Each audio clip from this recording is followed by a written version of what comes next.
All right, everybody, I did ask you to find a seat.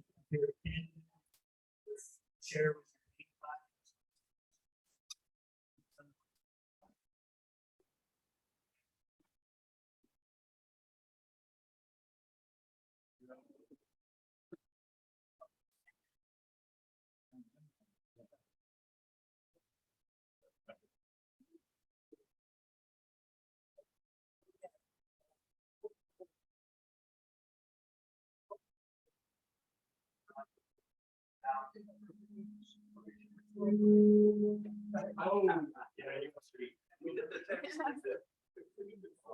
All right, after that fantastic event, I just want to welcome everybody for coming here to our mayoral candidate roundtable on housing discussion for the 20 mayors. Thank you to all the candidates for making time out of your busy schedule to come and talk to us about some of the issues that are very specific and dear to our hearts as home builders in the Quinte Region. So my name is John Van Heusen. I am one of the owners of Van Heusen Homes, and I'm currently serving as the president of the Bay Quinte Home Builders Association. And this is Ruth Estwick. She's our current EO. She keeps everything moving. Thank you. All right, so first we're going to go over the rules of engagement. So the format is a question and answer with pre-selected questions that we provide the candidates prior to this event in random order. Everybody is going to get a chance for a 2-minute opening remark session, and we'll start at that end of the table and work our way here. And then we'll begin by asking the questions, and everybody will have an opportunity. We'll have 1 minute to respond to each of the questions as they're presented. All of the timing is going to be done by Emma Weingart. She's our certified timer. So what will happen is when you have 10 seconds remaining, you'll see a yellow card. And then when the red card goes up, you'll be asked to stop and we'll move on to the next candidate. At the end of it, you'll again get 2 minutes to give your closing remarks. And we'll do it in reverse order that we're starting. So then we'll begin with you and we'll work our way back. And just for everybody's information, this is live online on our broadcast through Zoom and through our members, our website, and it's also being recorded. So excellent. So without further ado, I would like to turn the floor over to Kyle.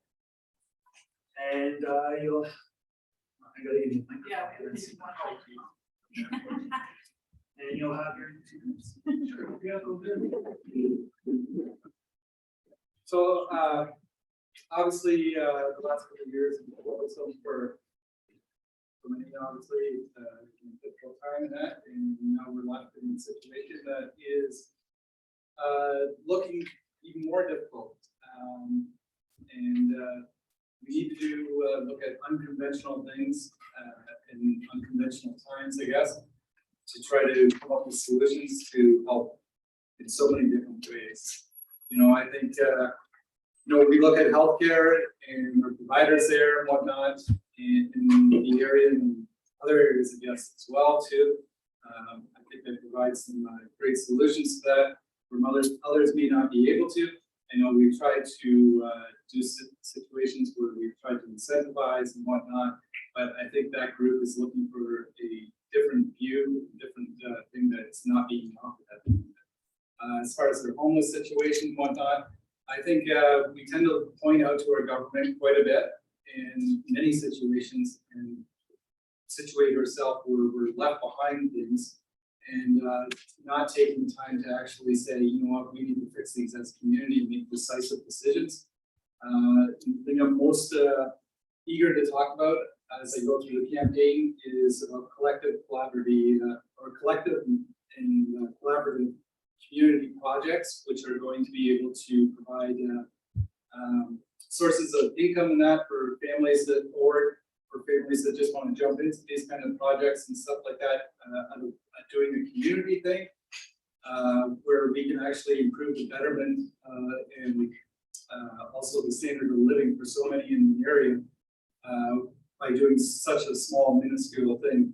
There's various different things that we should do to that. Yep, I'm glad to be here. This is actually an important group you guys are. So it's a big part of it. Thank you. Well, good evening, and thank you very much for having me. Thank you to Ruth and to John for facilitating this opportunity. I'm seeing some familiar faces from the past and meeting some new individuals, and I always enjoy that opportunity. So my name is Karen Sharp, and I just want to talk a little bit about my background. I have 8 years now on Quinte West Council. I'm elected in Sydney Ward, but working for all of Quinte West. My background is 40 years of municipal experience, and I've worked for 7 other municipalities, Markham, Peterborough, Port Hope, Lindsay, and when I first started out in Belleville. So I just want to share a little bit about that. And I think what's really important when you run for mayor is to have the background on the committee work. And the committees I sit on, and they work with the Builders Association in different capacities. But I currently am the chair of the Finance and Corporate Services Committee, and I've seen the developers and builders come and address development charges and other projects as we go forward with the growing city. I work on the Public Works Environmental Services Committee, the Agricultural Advisory Committee, Asset Management. And one of the other committees I sit on, well, certainly physician recruitment, and 3 committees of Hastings County. And one in particular, I think is very helpful as we go forward with discussion tonight is the Community and Human Services Committee of Hastings County and the opportunities for our housing partnerships, particularly in affordable housing, to work together. I want to continue to build on our healthy community, and this will include many stakeholders, including this association as well. We need to work together to continue and enhance the maintenance of our infrastructure. And again, as we face these difficult times, fiscal responsibility. So thank you again, and I'll pass it on to the mayor. Thank you very much, Karen. Yes, I am presently the mayor, and I've been around a long time, as many of you know. And I enjoy what I do, and I do what I enjoy. Sure, okay. Okay. All right, thank you.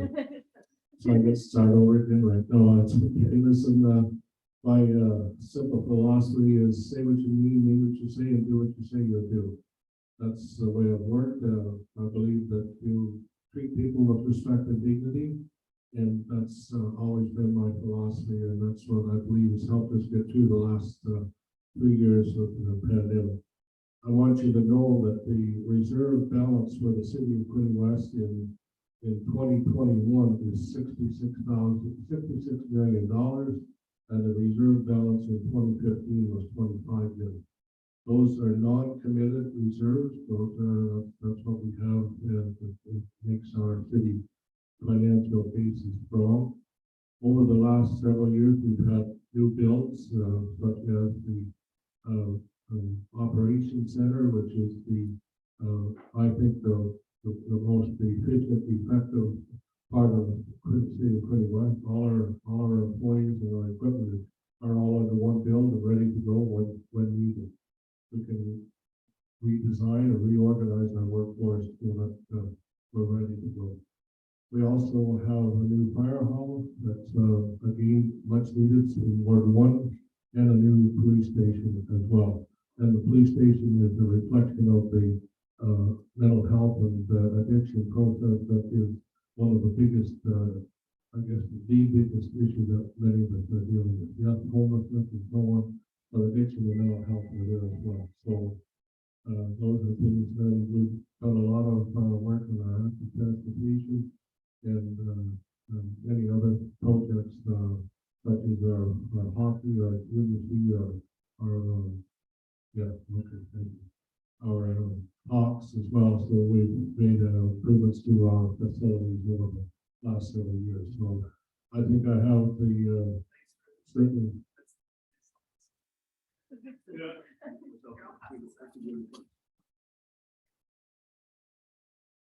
Good evening. Thank you very much for the Quinte dinner to invite us over.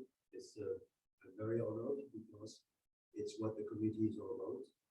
Is that every service group or church asked us to come to meet who we are. My name is Claude and I'm running for mayor. It's the sixth time. I believe that as a mayor, I am just the citizen representative. I am not a dictator. I take no vote. I am only there to listen to what the councillors are voting, and I'm just a citizen witness of what they are doing. Right now, our big problem, long-lasting problem in Trenton, in Quinte West, and probably in Belleville, is that you vote by multiple choice your councillor.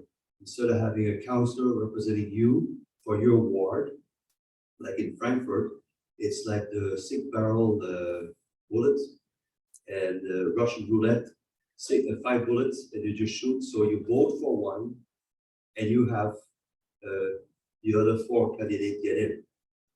So basically, what it means that for city township in Trenton, you have 7 candidates that should not be there. Thank you very much, Claude. Kick them out the door.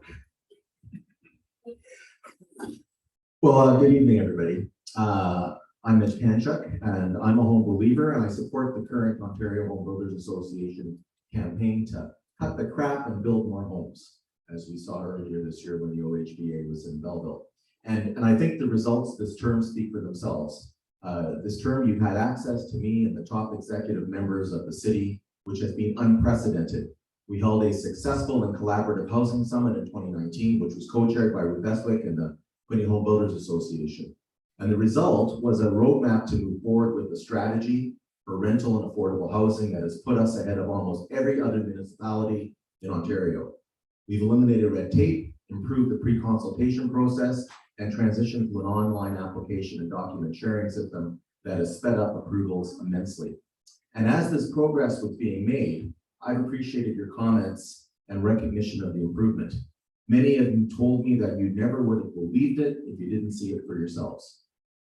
Tonight, we're going to be discussing questions about the state of the home building industry here in Belleville, current issues, and what we can look forward to in the future.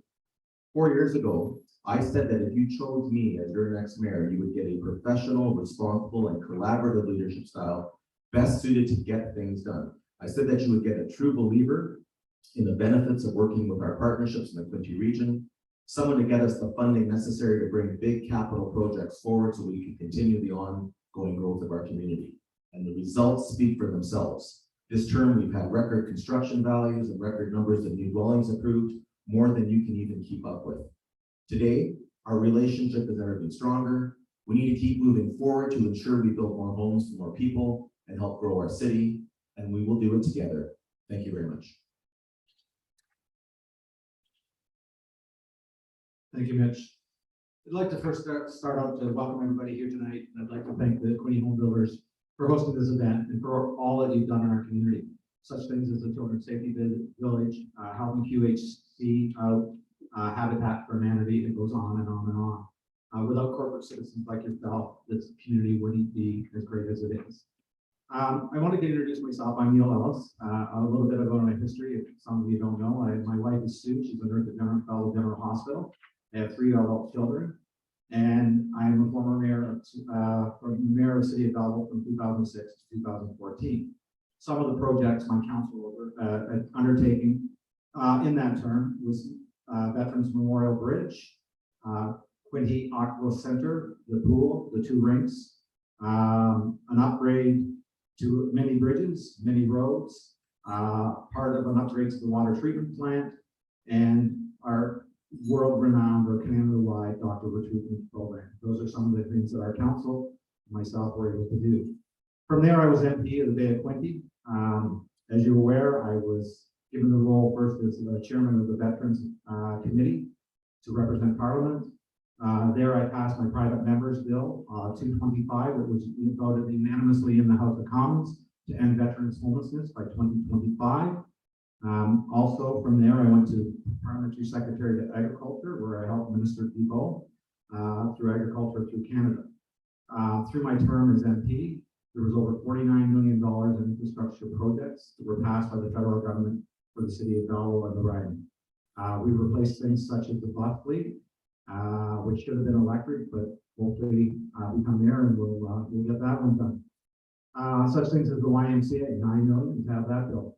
Bell Boulevard extension for Costco, which is still not here. COVID startup money for parks, funding for the homelessness, for Hastings County, funding the Salvation Army and many other agencies and nonprofits that help our community. Double the gas tax for roads and bridges, 6 million for green funding. And from there, that's a minute. Drop the mic on that one. So we're gonna get started with the first question, and just a reminder, we have 60 seconds for each candidate to respond, beginning with Kyle. So if elected, how do you propose to contribute as mayor of your municipality to the 1.5 million home deficit in Ontario that has been created over the past 20 years in a way that will have an impact?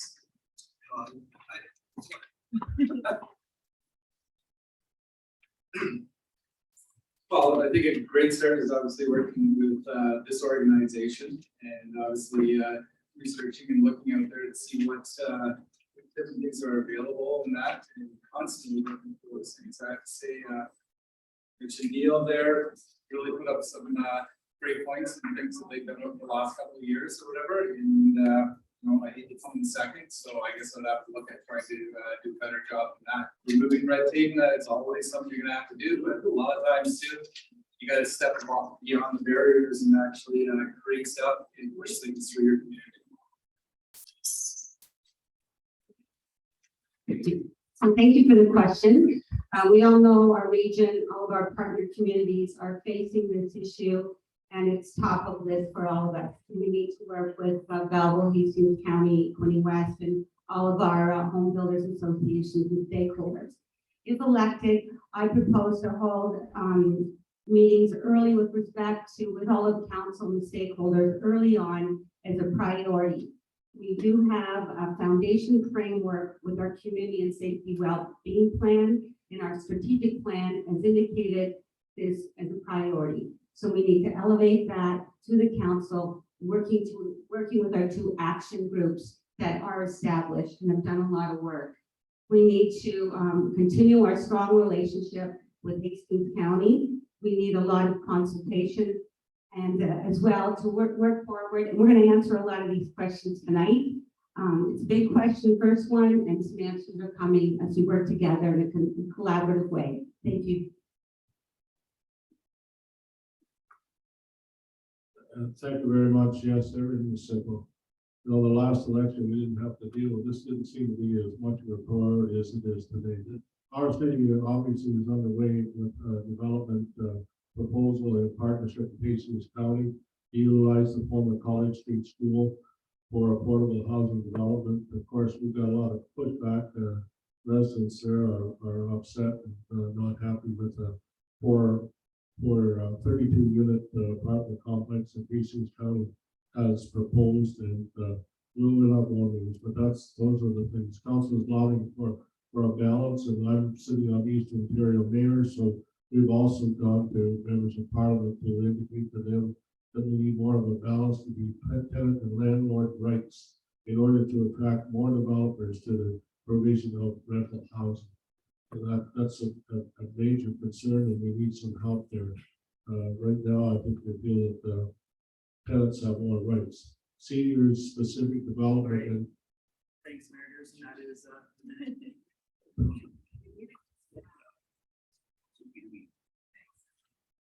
Sorry, hello.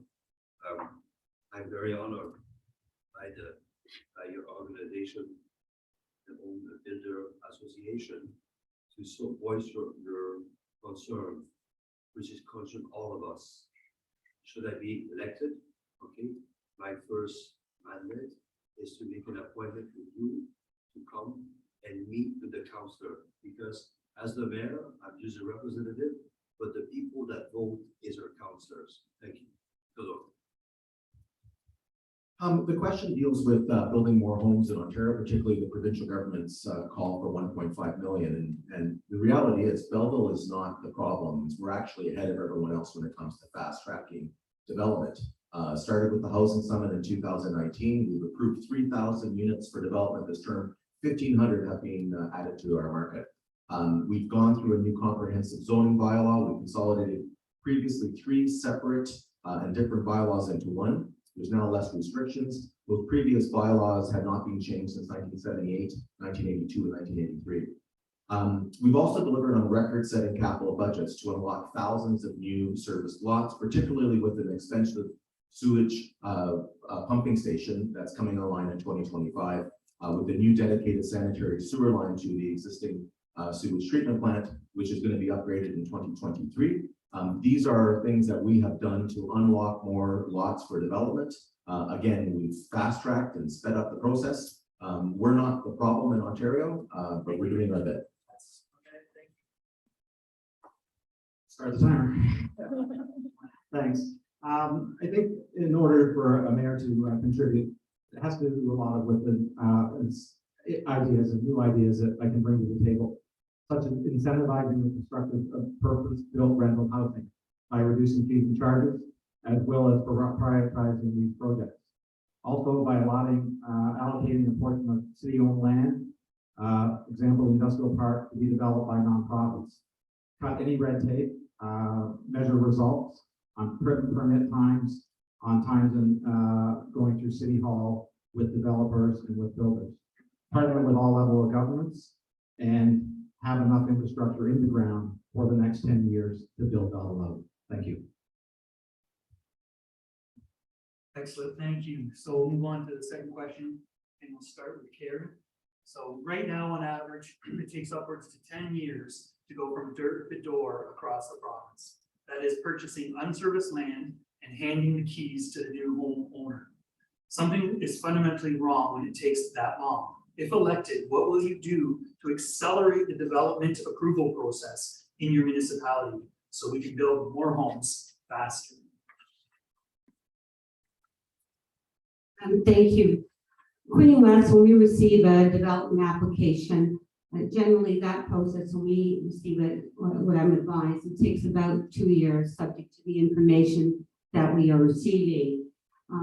In this regard, I fully recognize that the city can improve the process of bringing forward development applications and the infrastructure to facilitate those applications.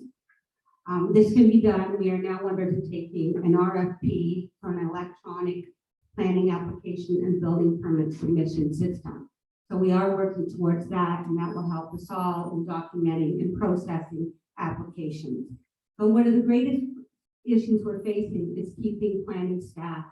We all need them, and it's hard because of the ability to keep staff with the lack of staff. So I would propose that we work with the Human Resources Department to reach out to recently retired and well-experienced planners and engineers in our local area, because we'd like to get them in to help all of us. It wants to be full-time or part-time to expedite the applications on our desk. Okay, thank you very much. Yes, we are doing our best. We're moving forward in many ways. Electronic permit system is one that we hope to implement in 23.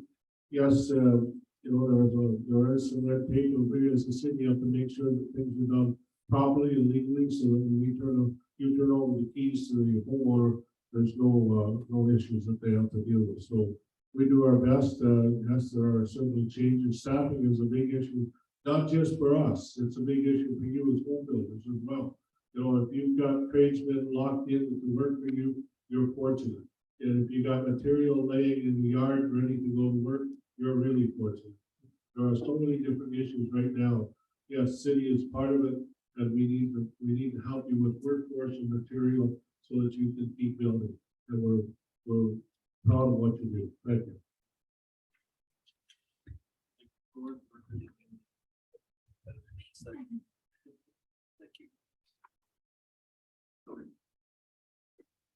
As we can see right now, the problem lies upon the administration.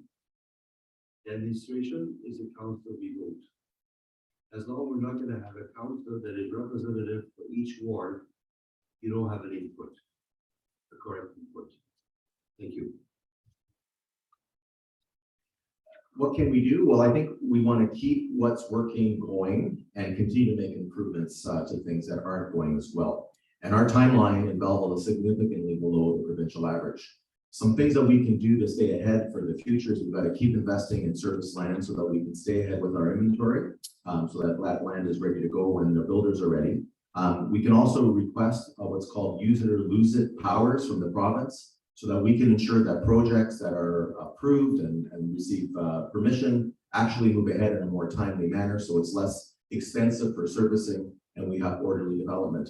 And the last thing I think that we really can do to sort of speed up this process is that, you know, we have a patchwork sometimes where we have landowners that are not willing to develop their lands, and servicing needs to go through those as we expand in other areas. And we need to find a way to encourage those lands to be utilized and serviced because it's less expensive for the city. It also gives us a more predictable build-out schedule, and that's certainly something that I've been looking at. Thank you again. My heart goes out to you, and as mayor, we expropriated, I think, over 500 acres to be serviced for our industrial park. And I think it took us 8 years, and now it's up to 10. But it's about having human resources at City Hall. It's about having a relationship with the provinces. A lot of stuff needs, obviously, environmental assessments, and we have to get through that, as we were well aware of. But we need pipes in the ground, and I know that we know the numbers of what the city is going to expand over the next 10 years, and we're not ready for it. It's time for us to get ready to sit down as a collective citizens and collective with the home builders and build out Belleville in a way that is successful, and we'll be able to have people move here and have residential housing for them. Thank you.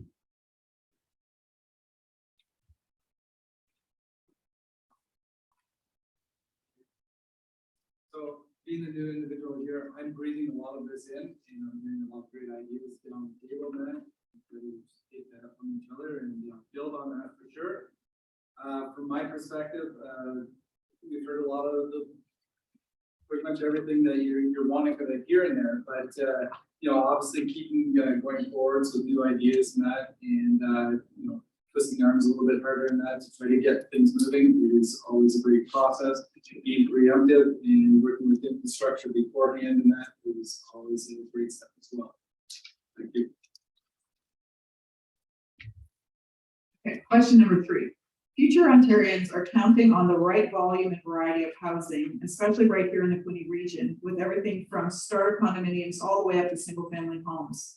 Not in my backyard or NIMBYism is one of the major hurdles we face to building new housing,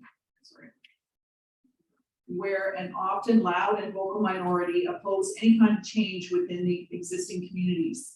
NIMBYism denies future residents the opportunity to live, work, and play right here in the Quinte Region, a place we know and love. How will you address NIMBYism as mayor of your municipality so that future residents can call Quinte home? Thank you very much. I'm sure many of you know that we just received a letter yesterday from Minister Clark telling us that we do not have to have public meetings as such. We can have virtual meetings and deal with issues that way as a part of the process. Yeah, NIMBYism is, yes, it's certainly there. Yes, we just went through one on Telephone Road where property was bought by Mr. Bergenhill and then sold to Mr. Vidal. And there was one individual in that area who came from Hamilton and was a developer.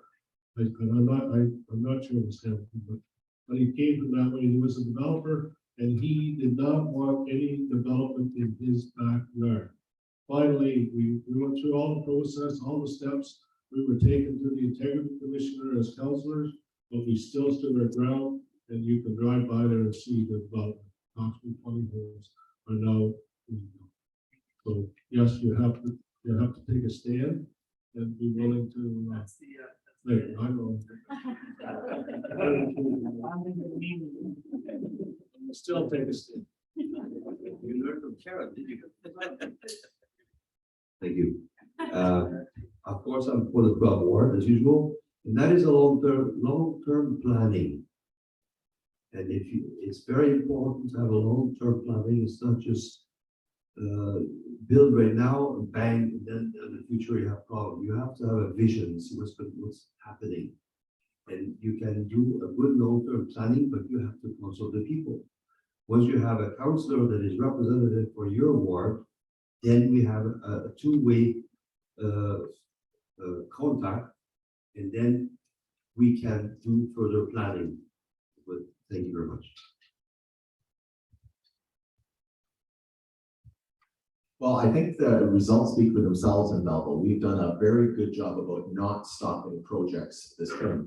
Our planning committee and council have been very good about understanding the need for development in our city. And we use the rationale of a housing crisis many times to justify why projects should move ahead, even when there is community opposition, which we know is NIMBYism. The reality is that there needs to be more density in service areas, which is close to transit and other amenities. We've relaxed our financial requirements, including assisting with prepayment to allow projects to move forward more quickly. And we're providing financial incentives now, $1 million that we've already provided in financial incentives for purpose-built rental housing in our city. And we're very, very proud of those successes. This was probably one of the toughest questions, and it's dealing with people. And I know with my council that some things were turned down, or councils would come into me and say, Neil, we can't do this. You know, I've got everybody hiring. They don't want this in their backyard. And I'd say, well, give me their numbers and I'll call them. In most cases, it was 1 or 2 people.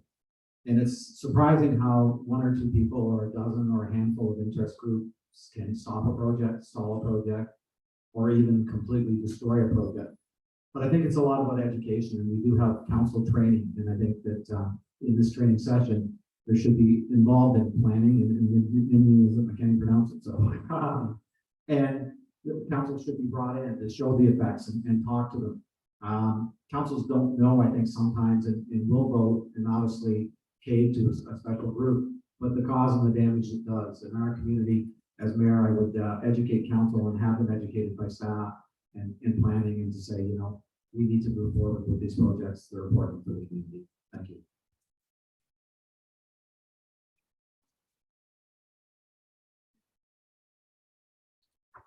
This is obviously a topic we hear all the time. I really believe it's also a social thing as well, and that you know, we need to remove these stigmatizations of, you know, the high density or the affordable homes, I guess, in certain areas, and we need to really create new ways of promoting these things and aggressively promoting them, because there's individuals and actually looking at different ways to actually encourage individuals to move into those neighborhoods that are a diverse group. We could have individuals that are empty nesters, just looking at they want to do more vacation time and don't want all the different homes, or I mean, don't want all the different aspects of having a big home. We have individuals that are taking steps into new home ownership, and additionally, we have individuals that maybe just looking for smaller homes. If we can create those areas for those individuals, then we're going to be successful. In, That's the time. Thanks. Thank you very much. This is certainly an issue in our community, and one we need to address with the community. The Quinte West Community Task Force is currently working with the health unit on a public campaign to increase awareness and acceptance of affordable housing. And this campaign with our partners and associations, and should include council as well, that we focus on housing as a social determinant of health and well-being, and help educate our public and our community. This event is October 13th, 6 to 7:30. We need to focus on rental housing retention. The city's partnering with landlords and this association to launch a survey this fall with the goal of identifying barriers that we're facing so we can support the rental properties.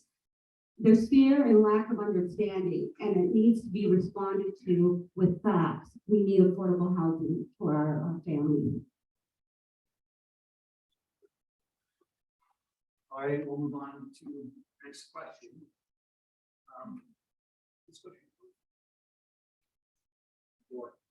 So an entire generation is currently priced out of the real estate market.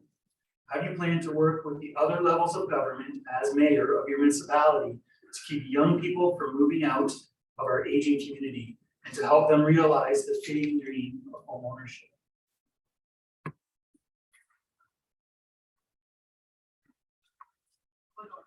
Oh my God.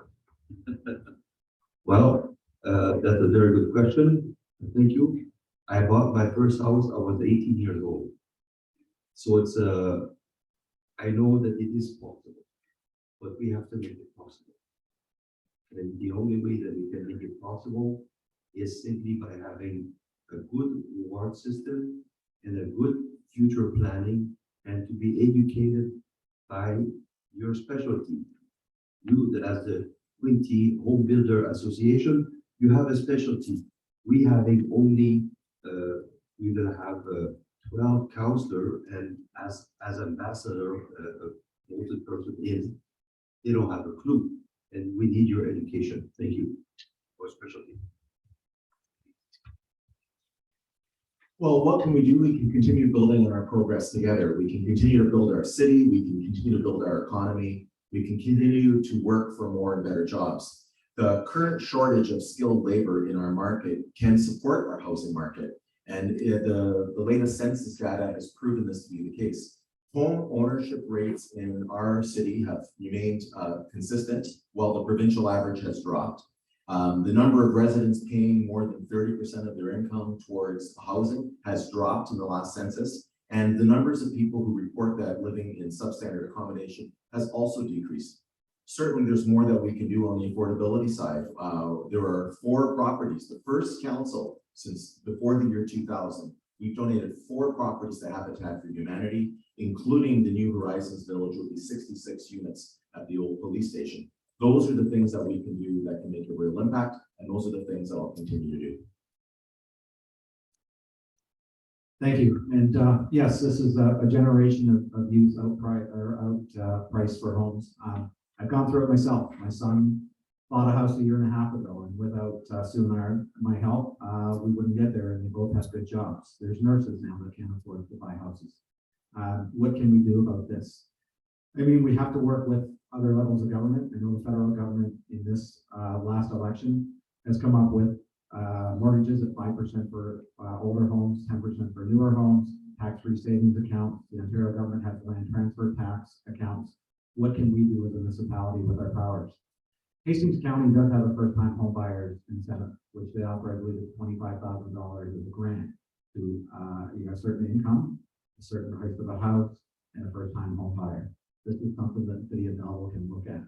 The city of Prince Edward County, the county of Prince Edward County, is adopting secondary suites. They're allowing secondary suites. They're having a plan to put them in, not only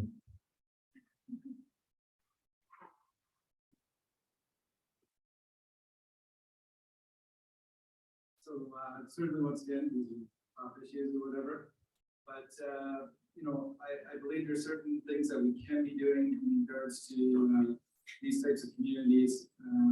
We're making communities that are more affordable, and we can end up looking at it from a wider spectrum and say maybe it's not just a housing cost, maybe it's a situation of taxation, maybe it's a situation where we can collaboratively get these communities to work together in resources in regards to a multitude of things that they need and what they can do in their communities, whether that be tools, collaboratively having these types of areas where individuals can utilize all these different things without having that added cost put into their daily lives.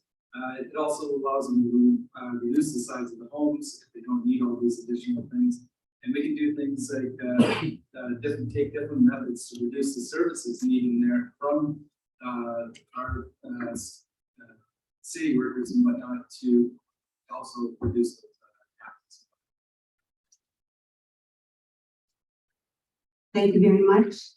One way I see the municipality playing a bigger role is to help provide land on which to develop more affordable land. We need to look at the inventories of land holdings that we have and see if there's opportunity where we can work to provide additional lands for increased density. The proposed official plan, which we are undertaking now and should be coming for draft very soon, is recommending permit up to 2 additional dwelling units within existing residential properties. And this could help young people if they wanted to, maybe don't want to stay at home in the backyard, but there is that opportunity that's coming. Also, that we need to look to the province to provide incentives for first-time home buyers. And we also need to look at the potential for additional severance that may be possible with the province who's not supporting that, but certainly we should look at doing that. Thank you.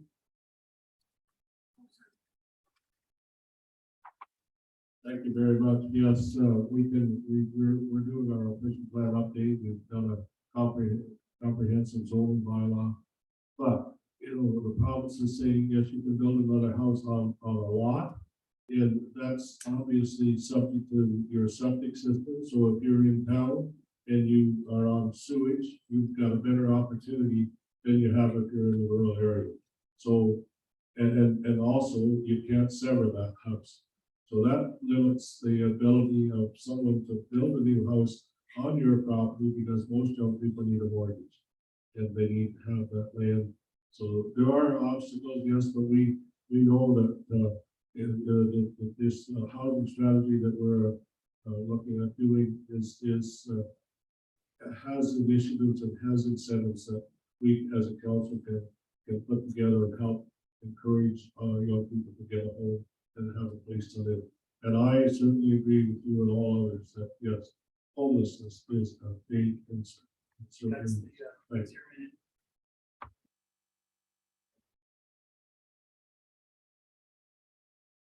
Okay, question one. Skilled trades and labor are crucial to constructing the housing we need now and into the future. Right now, we have a trade shortage across the province that impacts residential construction industry locally. In fact, it said that Ontario will be short approximately 100,000 skilled trades workers over the next decade. What will you do as mayor, if elected, to help create more opportunities in the skilled trades locally? Thank you, Ruth. While the city of Belleville does not deliver training programs, we work with the best training center in the region, that being Loyalist College. And we'll continue to work to increase training and apprenticeship programs, to reduce the ratios to allow for more apprentices, and to support the trial projects, for example, the one that the Quinte Home Builders are doing that was announced last summer. I was very pleased to be there with Jim, with Steve Ferguson from the county, and our MPP Todd Smith, who has been very, very progressive and very helpful and really supportive for training more people to get them into the skills that we need to be able to build more homes, which is so important to our economy. I'd like to start to thank the Quinte Home Builders. You do a sponsorship for trades, and it's about putting your money where your mouth is, and this organization has stepped up. How can we help? We have to lobby together as mayors and wardens throughout Ontario.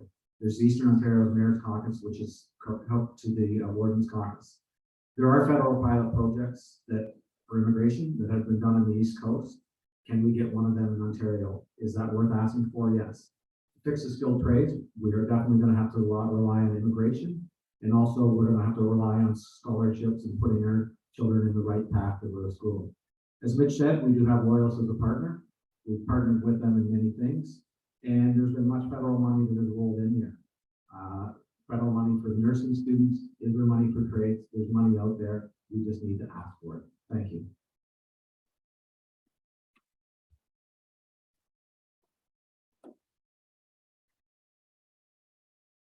So you're going to hear me talk a lot about collaborative community projects and whatnot. Unfortunately, I don't have enough time to really explain that in full detail here, but I can say it can make a significant difference. And I can say that under these types of programs, what you would find is that within a very short time, you would be able to actually create that workforce within your area. Not only that, but additionally, as things changed within TimesNet, which is probably important for your organization, you'll be able to move these people quickly into other areas that are needed in the area. So with training and whatnot, these types of things will be available continuously and will continue to grow and will be things that I think you're all looking for. Thank you very much. I think a number of points have been raised, but certainly working with the college and the idea of the successful doctor recruitment program, if we extend that scholarship for funding for local residents graduating from local high schools to attend college or a trade, and some incentive for them to stay and work with our trade. There's great programs with Loyola College and funding. If we could promote importance and the value, including promoting women in non-traditional skilled trade, seek out Ontario Labor Market Partnership Funds. My husband owns his own heating and air conditioning company. He's in the trade. My nephew works at the college in the trade. And I'm aware strongly about the need to move forward with skilled trades and how we can work together to help. Thank you. Thank you very much. Yes, skilled trades are certainly in demand, and you guys know that. I know it too. I was into Grant's Heating yesterday, and the owner of the company is there by himself. That's all the employees he's got, and he's worried. He's worried about the winter. So yes, we need to do whatever we can do to encourage young people to get into the trades, get into Loyola College, whatever we can put together. The K Stafford Fund that puts out money every year for individuals to go into healthcare. That certainly could be something we could get into and encourage them to support the trades. Yes, council can do things as well, along with you, to help people and encourage them. It's the same all over. The labor market, whatever happened. Yes, I understand your dilemma, but I just, for the life of me, I can't understand what's happened. The soft place at the end of the Stockdale Road, you look up there, you'll see 3 or 4 big, large vans. They go to Toronto twice a day to pick up their. The official plan. So official plan updates often do not. Hello. Sorry. I've been told, thank you. Okay. We know that when one asks you a question, it's because he knows the answer and he just wants to confirm what he knows. And so therefore, your group, the Quinte Home Builder Association, you do have a solution. You know something. I've been working in Europe for the past 15 years. And what is very cool and nice that they always have the trade social, okay, where all the tradesmen come and all the kids from the school, they come and then we can promote until we find the one that have the interest. Thank you. Hello. Apologies. The official plan. So the official plan updates often do not take into account adequate consideration of servicing constraints. Things like water pressure, sewer capacity, storm water, or even whether or not the land is within EP or whether the land can be developed at all. This has resulted in lands being identified as developable that will not be for many years or not at all, leaving that land that could be brought into the official plans out. What will you do as mayor if elected to ensure land is properly identified as having practical development potential? And thank you for that good question. I think it's about infrastructure. We need to get our land serviced, not only industrial land, but land for new builds. We need so many service lots. We have to have an inventory and a minimum inventory. This city is growing. It's going to grow more over the next 10 years. For instance, unserviceable land for industrial. We are out of industrial land. We're down to about 30 acres. We need this service. Pipes should have been in the ground for this about 4 years ago. A lot of your subdivisions, pipes should have been in the ground. It's about looking forward, doing a better plan, building Belleville out, getting the services in the ground, getting the infrastructure ready to move forward. Thank you.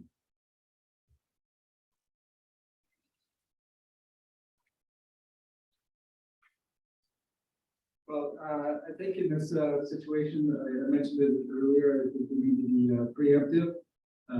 But also possibly it looks like we need to put out a blitz out there with individuals to actually identify this land and make sure that we're properly situated to move into those areas and properly situated to move into those directions. But being preemptive and really doing a blitz and knowing what you have as far as commodities in your area for this type of thing is certainly something we should push forward with. Thank you.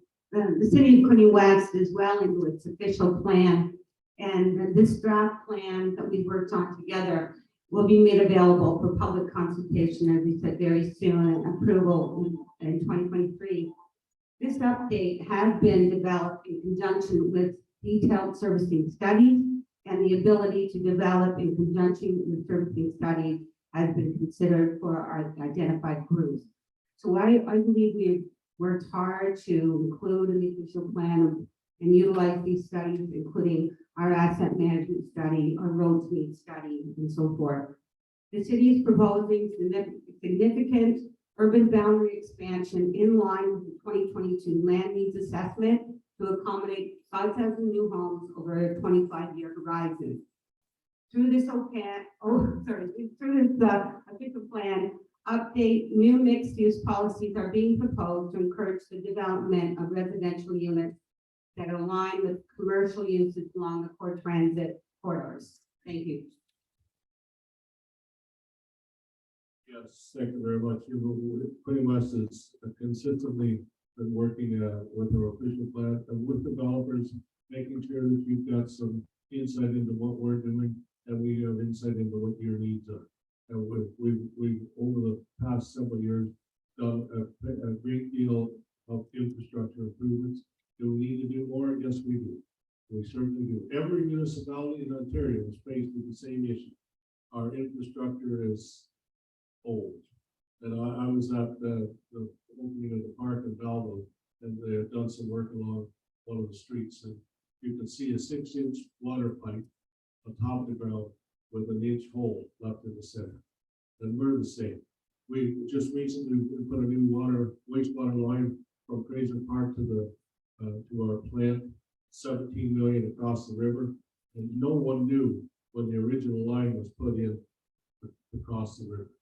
So yes, we cambered it when we put it in, and it's in good shape. We tapped it, we capped it, so if we have to use it. But infrastructure is continually on our list. Thank you.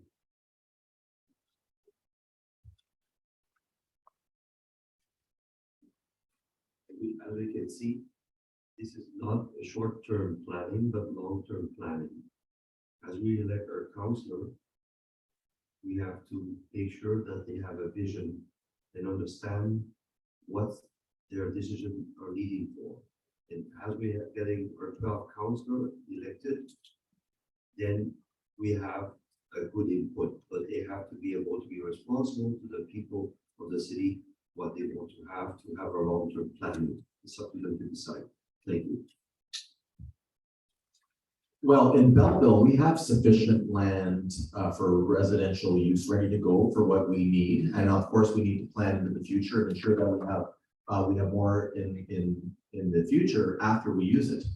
So what are some of those things we can do to make sure we have that orderly development of lands as we go forward?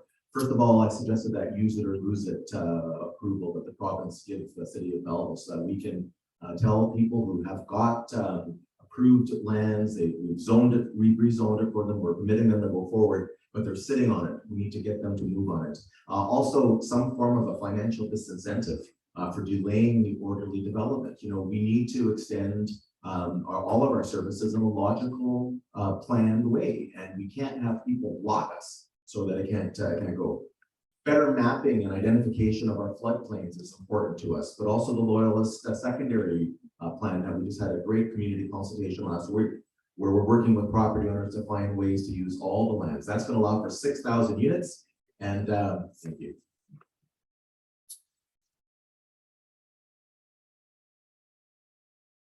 Okay, question 7. The current housing crisis locally requires innovative, non-traditional solutions. In consideration of this, what are your views on building residential housing in areas currently zoned for manufacturing or industrial? And what do you think the impact would be on affordability and transportation? All right. Well, I think everything needs to be on the table, and consideration of doing that is something we should look at in times that it looks best, I guess. But you're also trading one thing for the other. You need both, right? So you need to be able to have your manufacturing of the jobs, not to have so that people can put homes and whatnot. So, you know, it's a difficult question, I guess, but I'm not opposed to doing it in the right situations. And I certainly believe that there is opportunities out there, and we certainly should always look. Yeah, Kyle, you're right. This is a challenge for sure. Our Economic Development Commission is advising the city of Quinte West that we need to expand our industrial lands footprint. Therefore, it's difficult to look at our industrial lands potentially for housing. However, there's always, we always can look at anything, anytime, but that's a challenge with us because we need more industrial lands. We are also working to promote manufacturing jobs in the sector for employment. We need employment in manufacturing. So again, taking away manufacturing to build is a challenge. But again, if we looked at what happened at Bagawal with an old manufacturing building and it became residential, so there's always opportunities to look at maybe some aging, dated manufacturing building that may be able to be adjacent to. These opportunities can always be looked at, but I have to also look at the manufacturing opportunities. Thank you very much. Yes, in Quinte West, our industrial land is certainly in prime and it's available and it's being sold on a regular basis. So we don't have the option to change that land to housing or residential. Our land is located over in the industrial area by the operations center by Global Med. We have some land left in there, but not much. I think 10 acres, and it's certainly available. We've got a couple of real estate agents, one in particular, who just thrives on that industrial land, getting tenants and or people to purchase. We have some down off Highway 33, just by the old FBI plant to the west of that, and it again is available. And where it's located, if the housing would have been great, but industrial is working, and we're looking for what you'd say, 5 industrial facilities in there because it's close to residential. So we're in a position where we have to continue with the industrial land we have and sell. Thank you. As we can see now, it's a long planning and terms and a short, fast building, not thinking of the future is not good. So this has to be well planned. Thank you. I'm not in favor of industrial lands being used for residential purposes. There's a reason why we don't build residential areas in industrial areas, and we do have a lot of developable lands for residential purposes in the city of Belleville. We should be focusing on unlocking more of those lands before we're trying to use manufacturing industrial lands. We need to have that balance as well to protect and to support our economy. I will say that we now allow in the city of Belleville much more creative housing models. For example, secondary suites, tiny homes, carriage or backlane homes, those are all now permitted. And I want Belleville to be the place that if it can be built anywhere in Ontario, that we can build it here. Purpose-built rental housing, great idea, right? We've already invested $1 million in financial incentives for rental housing. And over the past 3 years, 545 new apartments have been added to the market with over 1,000 in the construction stage. And secondary suite units, in terms of allowing us, 158 secondary suite units have been permitted in the city of Belleville, and our council made that legal. I love this idea. It's an idea that I've been pitching at the doors. Back in the old days, my mother worked at Nortel. We lived in the neighborhood, the whistle would blow and she'd go to work. My uncle was a railroader. He lived on Railway Terrace. When the horn blew, he went. They were close to work. This is an area that other countries are doing.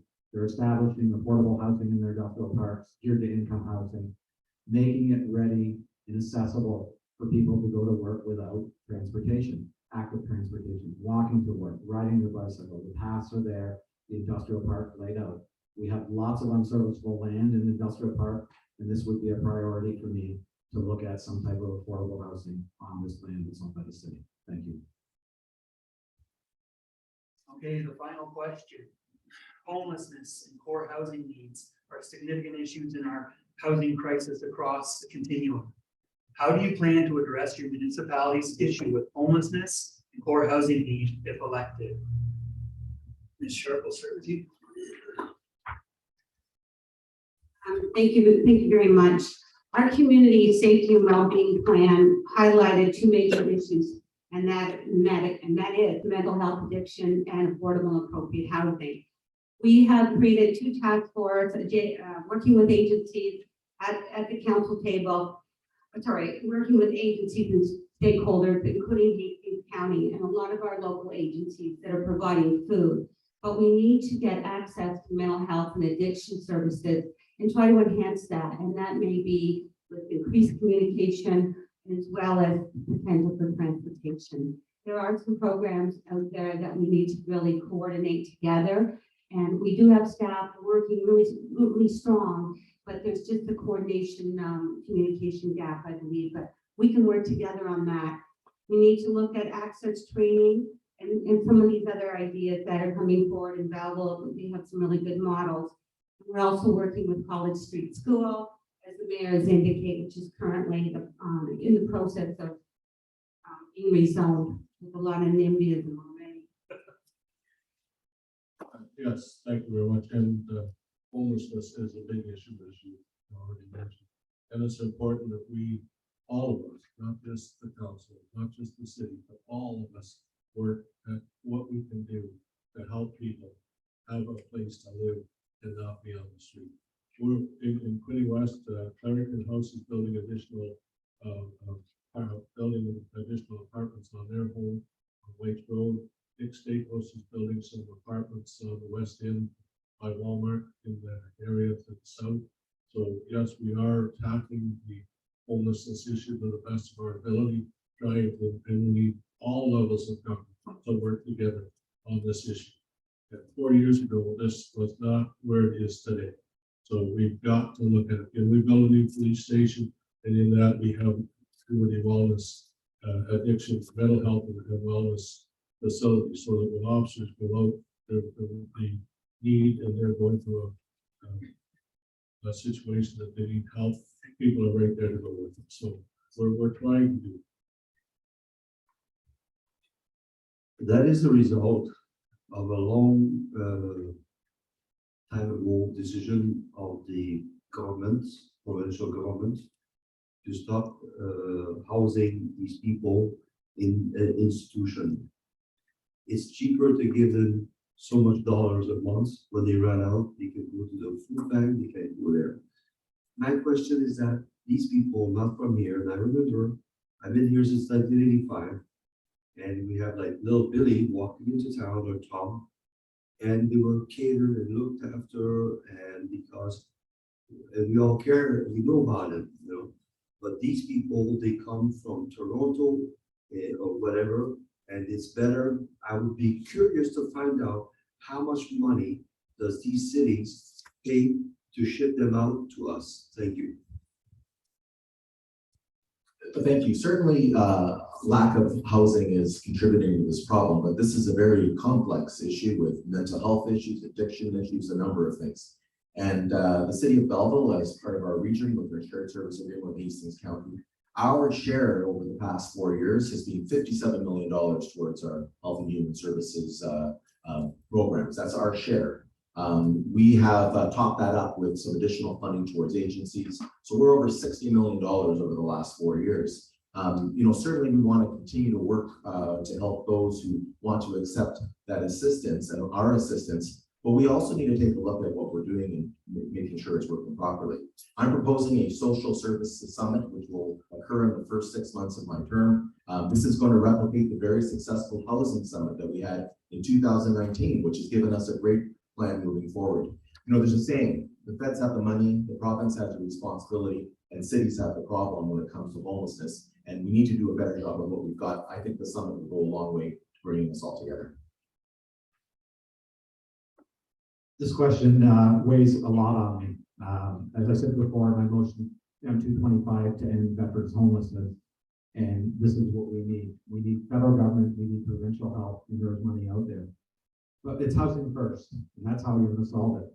House first, wraparound services, addiction, medical health, dietitians, and then move from there. We need three types of housing. We need transition housing, we need affordable housing, and we need geared to income housing. Transitional housing has been built by a lot of partners in our city, but there's still not enough to transition somebody from off the streets into a basic apartment or a basic house at around $500 a month rent.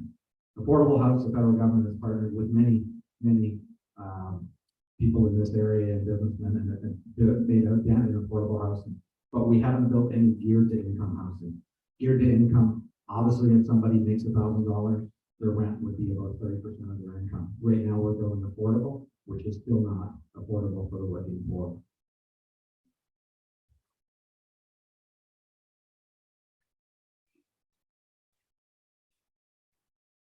Well, I think myself and many others believe that in many years, you can continue to point to our parliament buildings, blame or excuse.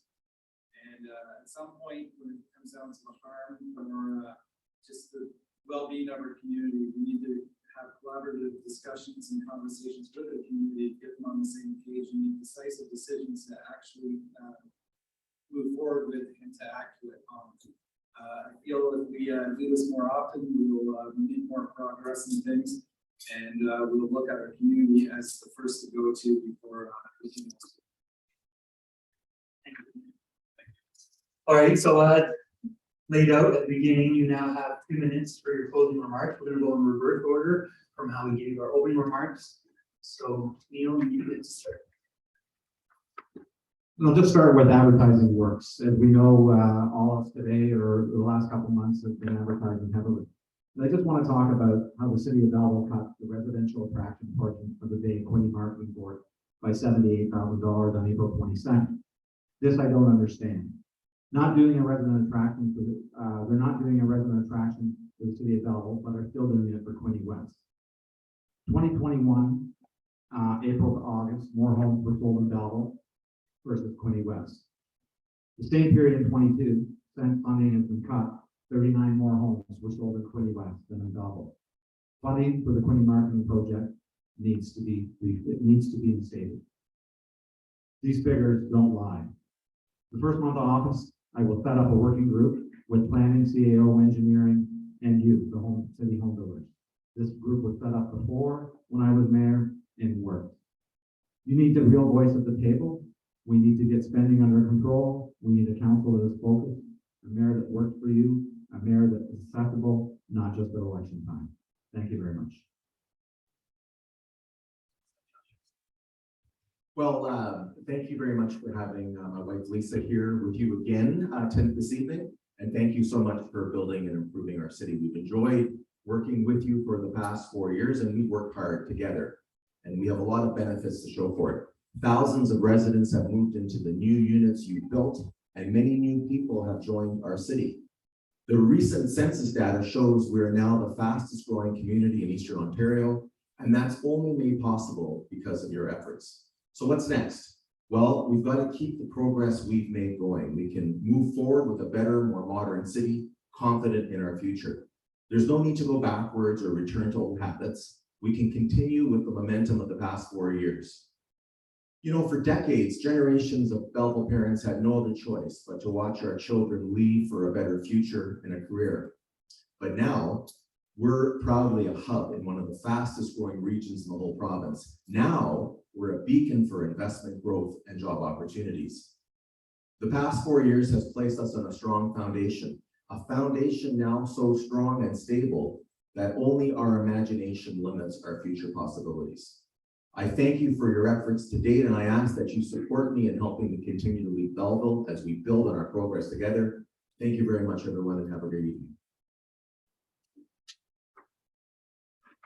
Thank you very much. With the Home Builder Association, I'm very honored to be here, and to have your voice is important for all of us here. And if I'm elected mayor, we have to work hand in hand with your expertise to move forward and to make sure that the long-term planning is correct. And we're going to be working very good. But as we are just ambassador for the next 4 years, we need to have a good, strong council that are able to listen to what the citizens want to have for their future material. Thank you very much. Hello. Yes. Thank you very much. Yes, I've been here a long time, but I've worked consistently with all of you on a regular basis. And I've worked 24/7, and I've got the skill, the ability, and the energy to carry the city forward even more than we've accomplished in the last 8 years. There are so many things that I see in the future for us. Housing is a fine example of Quinte Home Builders and all the builders that we do a fantastic job. I very seldom ever have a complaint with respect to the quality of the home or the facility that you built. Very seldom, very seldom. In fact, I can tell you, really, the number is 0. So keep up the good work, and I ask you for your support to continue to lead the city. My wife and I accomplish what I can, but I have support that really helps me to get over the top, and I need that, and most of us do. So I thank all of you for the work you've done. We will continue with the infrastructure. That's a priority in Quinte West, and I'm a very strong believer of the Bay of Quinte Region. And what impacts Belleville impacts Quinte West. What impacts Quinte West impacts Belleville. And I'm the only mayor here who can boast an air show every day.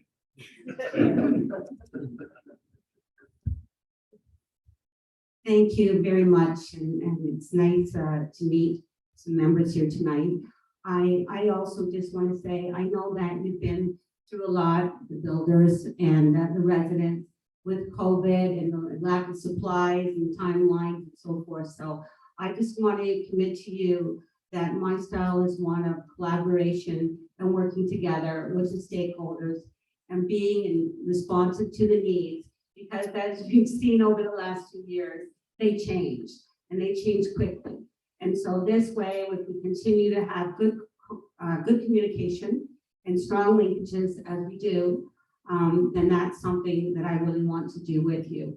I appreciate partnerships, and I think we all need to continue to work together to elevate this matter and address all of the recommendations that are coming, from the province, from the municipality, from our planning documents, and of course, looking forward to the official plan, which I think some outcomes there are going to be very progressive and help us with this matter.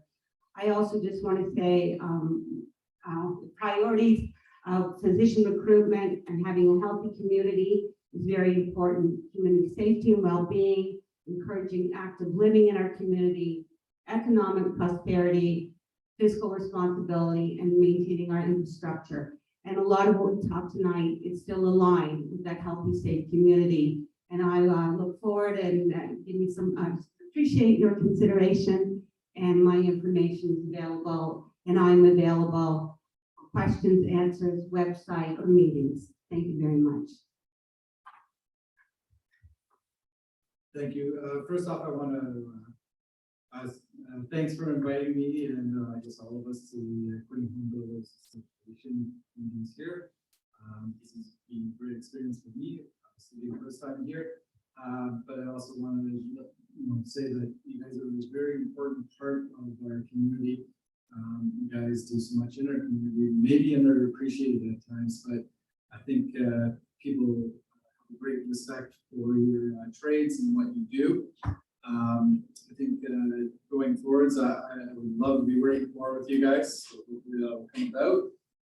But I can tell everybody out there, I'm certainly the unconventional thinker in unconventional times. I really hope to give everyone a voice in the community, not just some. And I'd rather hear their voice than mine. And this is the important things that we look at going forwards. And you guys are a big part of it. Thank you. We actually have a little bit more time, so does anyone that has a direct question they'd like to ask the four of the candidates? Yeah, throw that timer. And it's, I don't think I don't think the young lady. John Ross? Okay. Here, I'll give you the mic. I'll just talk loudly, that's fine.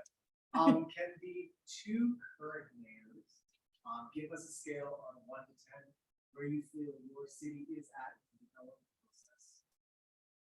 In the development process, 1 being bad, 10 being fantastic. I would say we're 10 plus.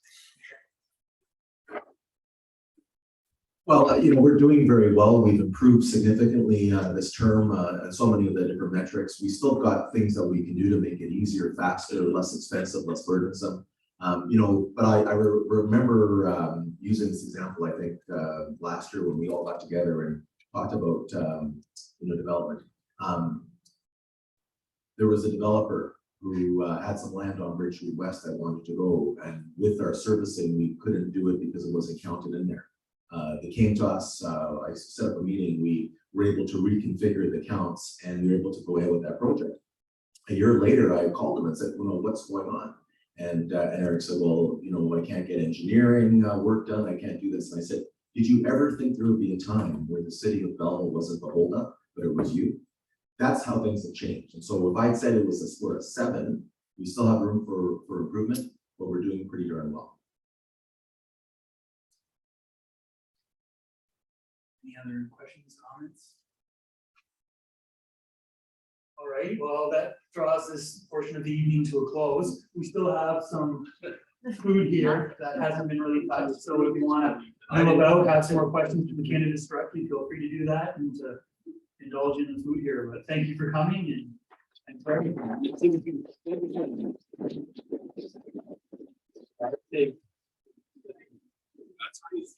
Yeah, good morning, bright and early.